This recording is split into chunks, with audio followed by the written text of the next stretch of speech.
네, 이번 영상에서는 뷰 CLI에 대해서 알아보도록 하겠습니다. 뷰 CLI는 뷰 커맨드 라인 인터페이스의 약자고요. 우리가 1회차 때 개발 환경을 설정할 때 npm을 통해서 뷰 CLI를 설치를 해놨었습니다. 그때 이제 Node.js 페이지에 가서 Node.js를 설치했고 Node.js에서 Node.js를 설치해서 이제 npm이라는 노드 패키지 매니저라는 패키지 매니저를 쓸 수 있었고, 그 노드 패키지 매니저를 통해서 npm install 글로벌 옵션으로 뷰 CLI 그 골뱅이가 붙어 있는 뷰 CLI 3.0 버전을 설치를 했었어요.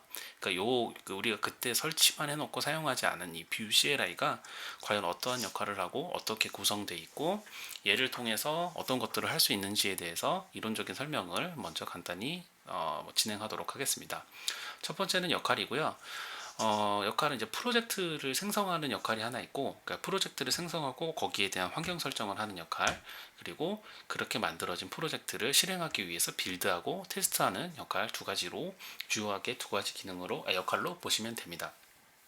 프로젝트를 템플릿 생성할 때는 예를 들어 트랜스 파일과 번들링을 하기 위한 웹팩, 그 다음에 문법을 검증하기 위한 ESLint, 그리고 제스트가 아마 그 테스트 자동화일 거예요. 테스트 자동화 관련된 설정, 그리고 우리가 프로젝트 템플릿을 만들 때 이러한 여러 가지 환경 설정들을 저장해 놓을 수 있는데 저장해 놓은 그런 환경 설정들을 저장해 놓는 프리셋 같은 기능들을 여기서 이제 제공해 준다라고 보시면 되고요. 두 번째로 이제 프로젝트 생성, 빌드, 테스트 같은 경우에는 우리가 로컬에서 개발 서버를 띄워놓고 뷰로 개발한 그 프로젝트를 이제 테스트해 볼 때 핫 모듈 리플레이스먼트라고 서버 개발할 때 주로 이야기하게 되는 핫 디플로이와 비슷한 기능을 제공해 주게 됩니다.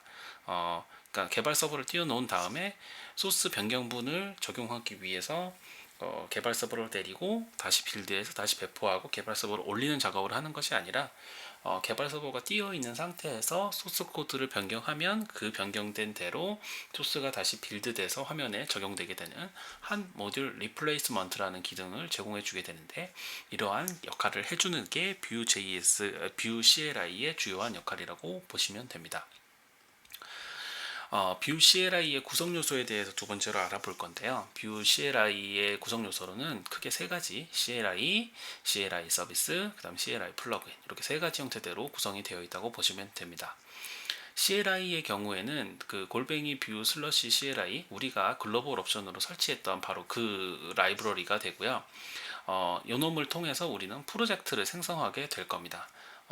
여기서 샘플을 뷰 그러니까 뷰 크리에이트 프로젝트 명을 통해서 Vue.js 프로젝트를 실제로 만들 수가 있고요. 그렇게 Vue.js 프로젝트를 만든 다음에 Vue CLI 서비스라는 이러한 기능 그 라이브러리를 또 설치하게 되는데요. 이 라이브러리가 사실상 이제 핵심 기능을 담당하는 라이브러리라고 보시면 되고, 우리가 이제 단일 파일 컴포넌트, ES6 이러한 문법들을 통해서 Vue.js를 개발할 때 사용하게 되는 웹팩의 그 복잡한 설정들이 포함되어 있는 라이브러리라고 보시면 됩니다. 그리고 이 웹팩 설정을 포함할 뿐만 아니라 이제 로컬에서 개발 서버를 띄워놓고 이제 구동하고 그렇게 테스트하게 되는데, 그런 것들을 이제 제공하는 Vue CLI 서비스에서 이 서브라는 명령을 통해서 개발 서버를 띄우게 해주는 기능까지 포함되어 있는 것이 Vue CLI 서비스라고 보시면 됩니다.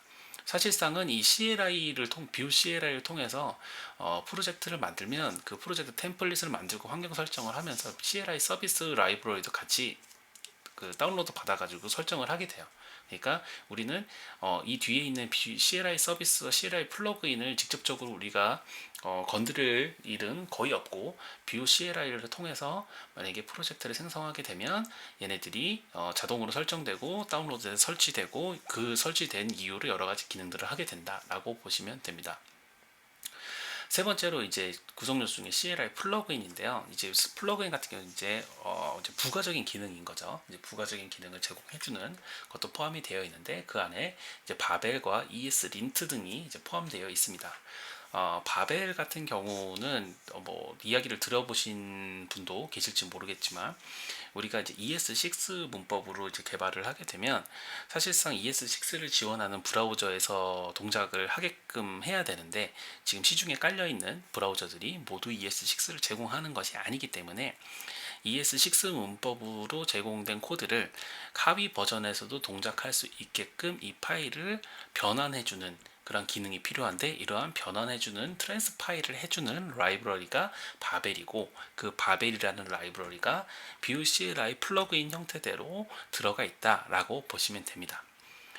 그것이 이제 바벨이고요. ESLint 같은 경우에는 이제 코드 인스펙션이라고 보시면 돼요. 그러니까 이 자바스크립트 이 문법이 이제 표현 방식에 따라서 여러 가지로 표현이 될 수가 있는데 예를 들어서 뭐 스페이스가 하나 들어갈 수도 있고요. 아니면은 배열 같은 데서 콤마가 들어가거나 그럴 수도 있고요. 그런 것들을 좀 뭐 어떠한 스탠다드한 형태대로 보통 많이 사용하는 형태대로 검증을 할 것이냐 아니면 검증을 안 할 것이냐 아니면 조금 더 스트릭트하게 검증할 거냐 뭐 그런 것들을 설정해서 실제로 코딩 레벨에서 우리가 그걸 검증할 수가 있는데 그러한 것들이 이제 ESLint라는 기능으로 CLI, 뷰 CLI 플러그인 형태대로 제공이 되고 있습니다.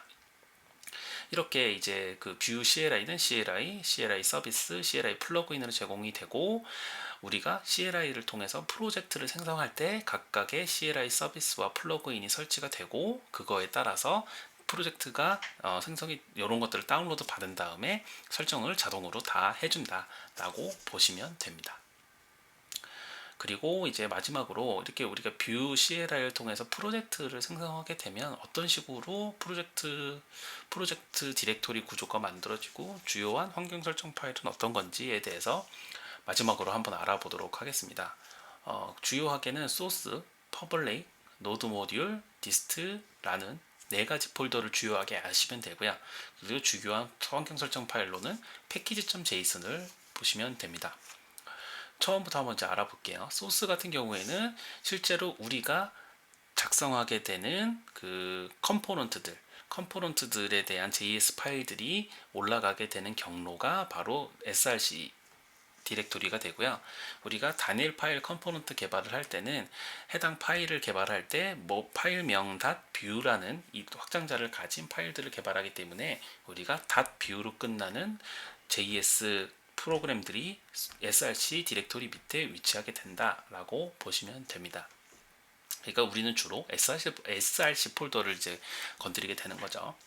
두 번째는 이제 퍼블릭이라는 폴더인데요. 이 퍼블릭이라는 폴더는 우리가 주요하게 건드릴 일은 크게 없어요. 이 퍼블릭 왜 그러냐면 이 퍼블릭이라는 폴더 안에는 배포시 필요한 HTML이나 이미지 파일들이 위치하는 경로가 되니까 우리가 사용하게 되는 어떤 이미지나 파비콘이나 이런 것들이 추가가 되면 여기에다가 위치하게 되고 우리가 이제 사용을 하게 된다라고 보시면 됩니다. 그리고 이제 배포시 필요한 HTML이라고 했는데 우리는 SPA 싱글 페이지 어플리케이션을 이제 개발할 거기 때문에 HTML 파일은 index.html 파일 하나이기 때문에 이거를 우리가 더 이상 건드릴 필요는 없는 거예요. HTML 파일 하나는 이미 우리가 뷰를 통해서 폴더를 만들 때 이미 하나 만들어지고 거기에다가 우리가 만들어 놓은 단일 파일 컴포넌트들이 들어갈 거기 때문에 우리는 HTML 파일은 추가적으로 더 만들 필요는 없다. 다만 정적인 이미지 파일들이 이제 필요할 경우에는 이곳에 위치하게 된다라고 보시면 됩니다. 세 번째는 이제 노드 모듈 디렉토리고요. 노드 모듈 디렉토리는 더더군다나 우리가 건드릴 필요가 없는 폴더고 npm을 통해서 여러 가지 라이브러리들을 다운로드 받았을 때 그런 것들이 설치되는 경로가 바로 노드 모듈입니다. 그래서 기본적으로 이 노드 모듈의 모든 라이브러리가 다 위치하기 때문에 경로를 들어가서 한번 경로를 잡고선 용량을 한번 보시면은 용량이 꽤나 커요. 그래서 약간 이 노드 모듈이 모든 라이브러리가 위치하기 때문에 사이즈가 좀 크다라고 보시면 될 것 같습니다. 그리고 이제 주요한 폴더가 마지막으로 이제 디스트라는 폴더고요. 이 디스트라는 폴더가 빌드한 우리가 실제로 개발한 프로그램들을 이제 빌드했을 때 그 빌드한 파일이 위치하는 경로가 됩니다.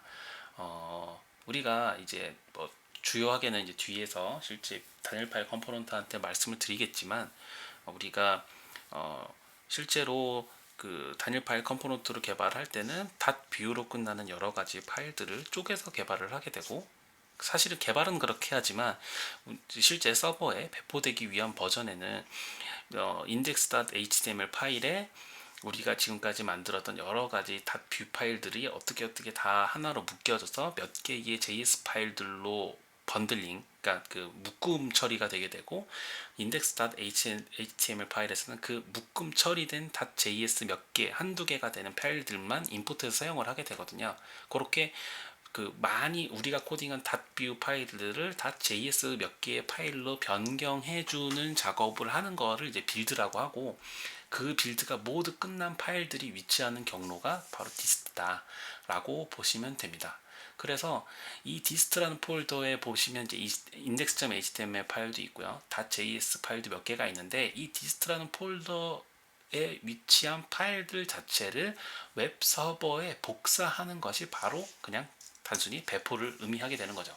왜냐하면 그게 바로 HTML 파일과 JS 파일이기 때문에 웹 서버에 해당 파일들이 올라감으로 인해서 얘는 배포가 되게 되는 거다라고 보시면 될 것 같습니다. 그러니까 이 디스트는 빌드한 결과 파일이 떨어지고 이 디스트 폴더를 복사해서 웹서버에 넣으면 그것이 바로 배포를 하는 작업이다라고 보시면 될 것 같습니다.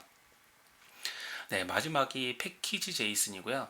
패키지 제이슨 같은 경우에는 이제 어떻게 보면 그 스프링이 아니죠. 메이븐에서 이제 폼.xml과 같은 역할을 한다라고 보시면 될 것 같아요. 그러니까 우리가 뭐 npm을 통해서 여러 가지 자바스크립트 라이브러리들을 땡겨 받았을 때 우리가 참조하는 외부 패키지 목록들이 기술되고, 어떠한 것들은 런타임 시에 빌드될 때 나가야 되고 어떨 때는 개발용으로만 사용할 거고 뭐 이런 것들이 설정되는 설정 파일들을 저장하는 것이 패키지.json이라고 보시면 됩니다. 그러니까 따라서 우리가 해당 프로젝트에서 npm 인스톨을 통해서 어떤 라이브러리들을 설치하게 되면은 그 라이브러리들의 정보가 패키지.json에 들어가게 되고요.